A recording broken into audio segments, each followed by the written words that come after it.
সেনাবাহিনীর এবং দেশপ্রেমের প্রত্যেকটি প্রশ্নে উত্তীর্ণ সেনাবাহিনী বিদেশে যেখানে গেছে সেখান থেকে কুড়িয়ে এনেছে বাংলাদেশের জন্য ভাব মর্যাদা।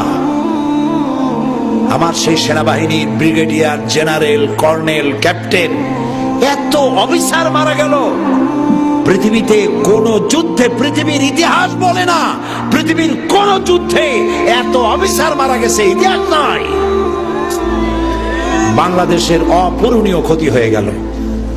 বিডিআর আমার দেশের সীমান্ত পাহারা দেয়, বুকের রক্ত দিয়া, জীবনটা দিয়া পাহারা দেয়।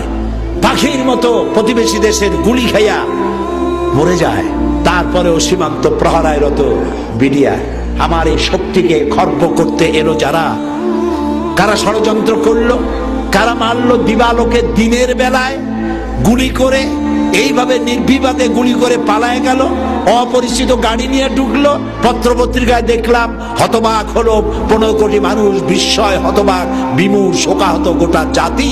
আজ কি জবাব দেওয়া যাবে ওই সব অফিসারদের স্ত্রীদের, যেসব অফিসারের স্ত্রীগুলি বিধবা হয়ে গেল?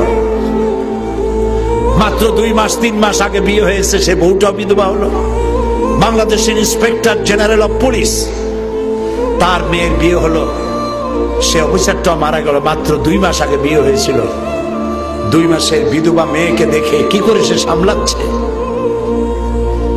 যার বাপের বুকের ধন, যার মায়ের নারী ছেঁড়া সন্তান, ব্রিগেডিয়ার ক্যাপ্টেন বানাতে, এক একটা ক্যাপ্টেন ব্রিগেডিয়ার জেনারেল বানাতে বাংলাদেশ সরকারের খরচ হয় কোটি টাকা। বছরের পর বছর যায়, এতগুলি অফিসার বানাতে অন্তত আরো 2 যুগ লাগবে।